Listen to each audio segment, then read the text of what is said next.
ایک چھوٹا سا سوال لے لیجئے گا. جب 8 فروری سے پہلے اسداللہ خان صاحب نے جب یہ خبر دی کہ عمران خان صاحب کی صحت جو ہے وہ تشویشناک ہے اور ان کو پیمز لایا گیا، تو اس وقت ہم نے دیکھا کہ تحریک تحفظ آئین پاکستان اور سہیل افریدی صاحب، سلمان اکرم راجہ صاحب نے ایک ویڈیو اسٹیٹمنٹ دی کہ عمران خان صاحب کی صحت ٹھیک ہے اور 8 فروری سے دھیان ہٹانے کے لیے یہ سارا کچھ کیا جا رہا ہے. تو کیا اس وقت قیادت نے اس طرح سے سنجیدہ عمران خان کی صحت کو نہیں لیا تھا جتنا آج کیا ہوا ہے؟ دیکھیں جی، اس وقت تک کوئی رپورٹ جینون نہیں آئی تھی اور نہ ہی ملاقات ہوئی تھی.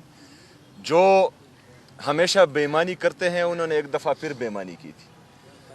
جو رپورٹ اچکزئی صاحب کو دکھائی گئی تھی وہ غلط تھی.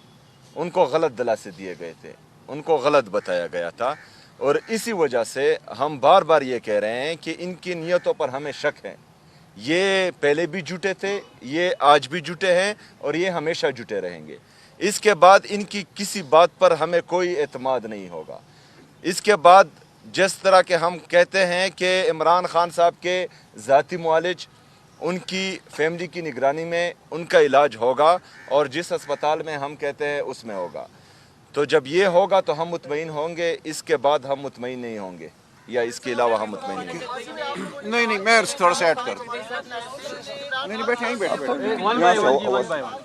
لوگوں نے کہا کہ عمران خان صاحب جو ہمارے ہیڈ لائن ہے، خان صاحب کے ساتھ بھی ہوتے ہیں تو اس کے بعد ملاقات تو تعاون بھی کی گئی. اب ان کی صحت بھی کافی خراب ہے، جو ہے آنکھوں کی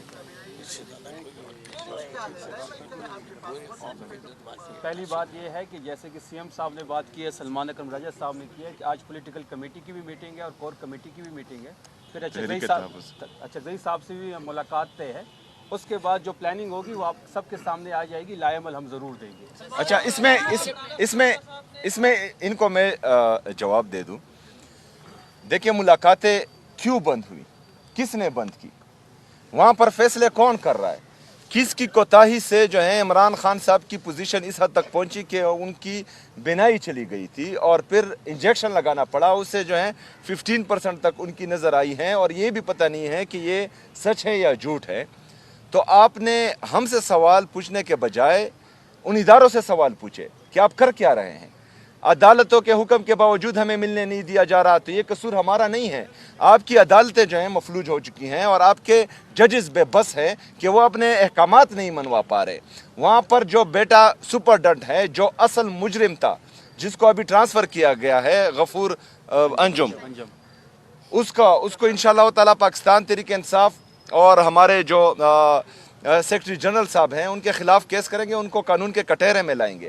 ایسا نہیں ہو سکتا کہ ملک کے سب سے مقبول ترین لیڈر، جس کے ساتھ کروڑوں دلوں کی دھڑکن دھڑکتی ہیں، اس کی صحت کے بارے میں وہ اتنی غفلت کریں کہ اس کی بینائی تک چلی جائے اور وہ اتنی آرام سے رہے گا. یہ نہیں ہو سکتا. اس کو قانون کے کٹہرے میں انشاءاللہ تعالی ضرور لائیں گے.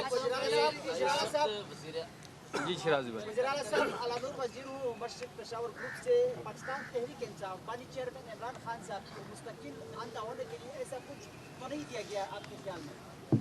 دیکھیں، اس سے جو ابھی کی اطلاعات ہیں اور جس طرح کا جھوٹ بولا گیا ہے، تو یہ ان کو خون کی لت لگ گئی ہے. ان کو 9 مئی میں بھی خون کی لت لگ گئی تھی. 9 مئی میں ہمارے بے گناہ کارکنان کو انہوں نے شہید کیا. 26 نومبر میں بھی ہمارے بے گناہ کارکنوں کو انہوں نے شہید کیا.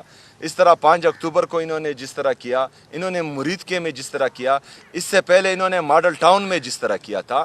تو یہ خون کے پیاسے بن چکے ہیں. ان سے ہمیں ہر چیز کی توقع ہے. تو اسی وجہ سے ہم یہاں آج آپ کے سامنے بیٹھے ہیں اور ہم چاہتے ہیں کہ آواز اٹھائیں، کیونکہ آواز نہیں اٹھائیں گے تو یہ کچھ بھی کر سکتے ہیں. لیکن بہرحال ہم نے جو ہے ان کو سب کچھ کرنے نہیں دینا انشاءاللہ تعالی.